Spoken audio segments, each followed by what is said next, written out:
வணக்கம். உங்களுடன் இணைந்திருப்பது நிலா மைதிலி. CAA போன்ற எந்த பிளவுவாத சட்டத்தையும் ஏற்க முடியாது என TVK அதிரடி. குடியுரிமை திருத்தச் சட்டம் அமல்படுத்தப்படுவதற்கு தமிழக வெற்றிக் கழகத் தலைவர் விஜய் எதிர்ப்பு தெரிவித்துள்ளார்.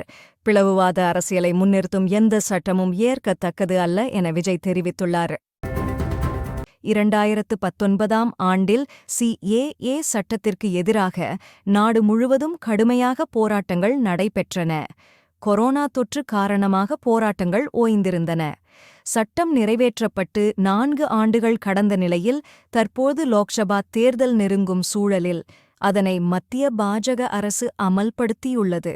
இதனால் மீண்டும் நாடு முழுவதும் கொந்தளிப்பான சூழல் ஏற்பட்டுள்ளது.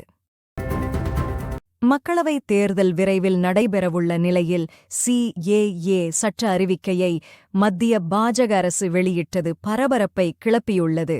CAA சட்டம் இஸ்லாமியர்களுக்கு எதிரானது என்றும் சமூக நல்லிணக்கத்தை குலைக்கும் என்றும் பல்வேறு கட்சிகள் குற்றம் சாட்டுகின்றன. இந்நிலையில் நடிகர் விஜய் தலைமையிலான தமிழக வெற்றிக் கழகம் CAA சட்டம் அமலுக்கு எதிராக எதிர்ப்பை பதிவு செய்துள்ளது. மேலும் தகவல்களுக்கு எங்கள் சேனலை சப்ஸ்கிரைப் செய்யவும். நன்றி, வணக்கம்.